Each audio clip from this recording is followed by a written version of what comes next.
ओम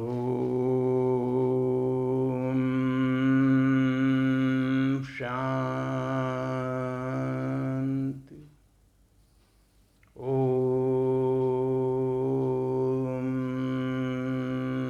शांति। ओम शांति। मेरा बाबा, प्यारा बाबा, मीठा बाबा, करण करावनहार, दिलाराम, आई लव यू बाबा। कितना मीठा बाबा हमारा, और उसी के अनुरूप हम सभी ब्राह्मण बच्चे। आज एक समाज में जो बहुत तेजी से कटुता फैल रही है, द्वेष फैल रहा है, घृणा फैल रही है, उसके बारे में चर्चा करते हैं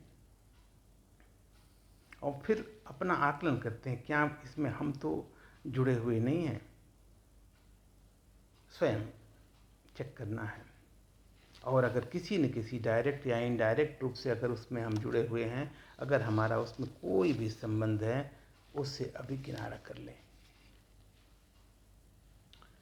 काम, क्रोध, मोह, लोभ, अहंकार और उसके साथ आलस्य, इन 6 विकारों को मनुष्य मात्र के लिए षठ रिपु यानी 6 शत्रु कहा गया है।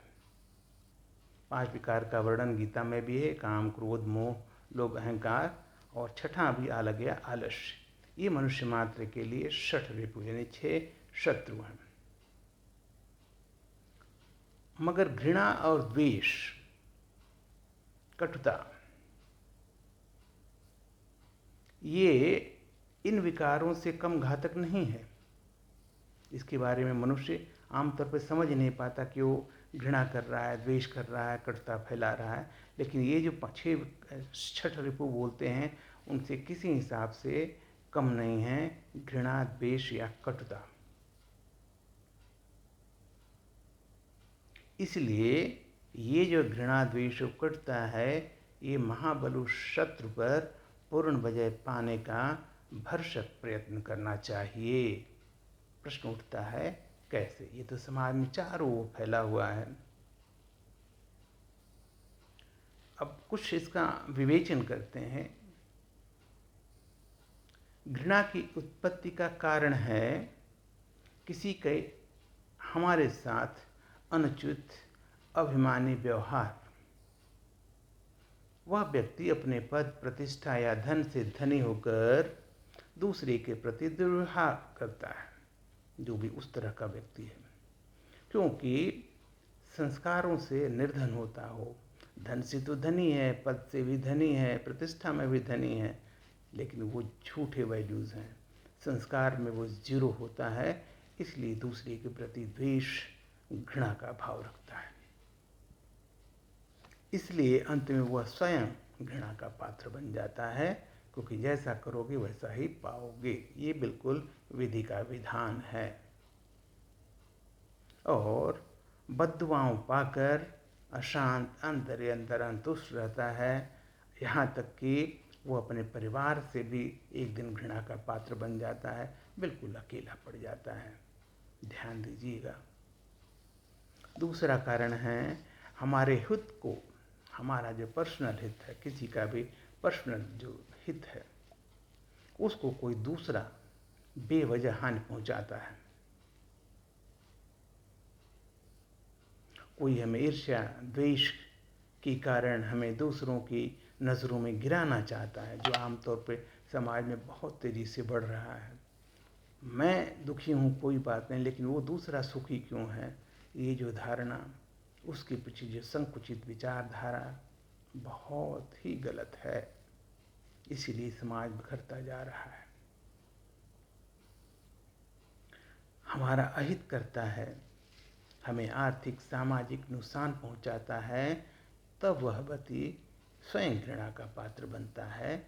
और जिसके प्रति करेगा वो तो आपसे घृणा करेगा ही, क्योंकि उसका कसूर क्या जो आपके साथ इस तरह से निर्मम व्यवहार करते हो।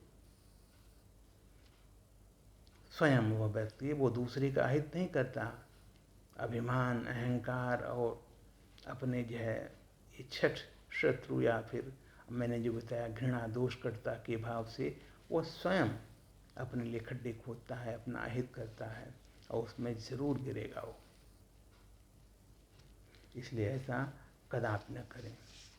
निंदा, ये आजकल बहुत बड़ा रोग है। कहीं भी बैठेंगे, कोई भी बैठेंगे, बस तीसरे आदमी की निंदा, ये ऐसा है, वो वैसा है, ये वो करता है, ऐसा करता है, वहाँ जाता है। अपने अंदर झांकें, अपने गिराबान में झांकें, स्वचिंतन करें, पर चिंतन नहीं। श्रीमत पर चलें, मन मत या पर मत पर नहीं। निंदा बहुत बड़ा रोग है तो उसका इलाज भी संभव नहीं। ये जो आलोचना है, निंदा है, वो भी जो करता है उसके प्रति लोग घृणा करने लगते हैं। क्यों? बाद में समझ में आ जाता है, आज मेरी कर रहा है तो कल दूसरे की करेगा। अपने घमंड में हमारे साथियों, संबंधियों के मन में उसके प्रति, किसी के प्रति फूट डालने वाला निंदा के भाव या ईर्ष्या के भाव से हमारे मान सम्मान को धूल करने वाला भी घृणा का पात्र बनता है। जैसी करनी फिर वैसी भरनी, इससे आप बच नहीं सकते, जो कोई भी इसमें लिप्त है। इसलिए गलती से भी किसी की निंदा नहीं करना। कोई व्यक्ति कैसा है, उसका वैसा संस्कार है, वैसा जीवन है। आप अच्छे हो तो आप अच्छे बने रहो, बन के दिखाओ। बड़े हो तो बड़े बन के दिखाओ ना। उसकी गलतियों को क्यों देखते हो? उसकी अच्छाइयों को देखो। और अगर आप में इतनी अच्छी अच्छाई है तो उसे परिवर्तित करके दिखाइए, जैसा हम ब्रह्मा कुमार कुमारियाँ अक्सर करते हैं।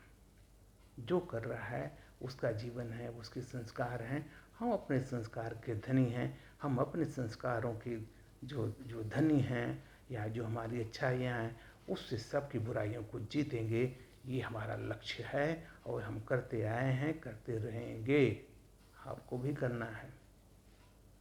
दुर्व्यवहार, कुछ लोग स्नेह, संयोग और सहानुभूति पूर्ण जो व्यवहार है, जो इंसान के लिए इंसानियत इसको बोलते हैं, उसकी बजाय बड़े छोटे के सम्मान से परे, छोटा है बड़े को सम्मान देना चाहिए, बड़ा है छोटे को स्नेह देना चाहिए, उससे अलग अपमानजनक भाषा आचरण करते हैं लोग। उसमें अपना बड़कपन दिखाते हैं, जो गलत है। प्रेम पूर्वक, आदर और शिष्टाचार भरे जो हमारे मर्यादित बोल व्यवहार हमको सम्मान देते हैं, हमारी प्रतिष्ठा बढ़ाते हैं, हमारी पहचान को ऊंचा उठाते हैं और सबकी दुआएं मिलती है। ऐसा करें। दुर्गुण, गलत कार्यशैली, झूठ बोलने की आदत, व्यसन यानी नशा की वशीभूत, रिश्तों को कलंकित करने वाला भी घृणा से बच नहीं सकता। ऐसा करना महापाप है, जिसकी सजा भी आपकी कल्पना से कहीं ज़्यादा बड़ी है। डरें, धर्मराज स्वयं भगवान है, कोई बच नहीं सकता।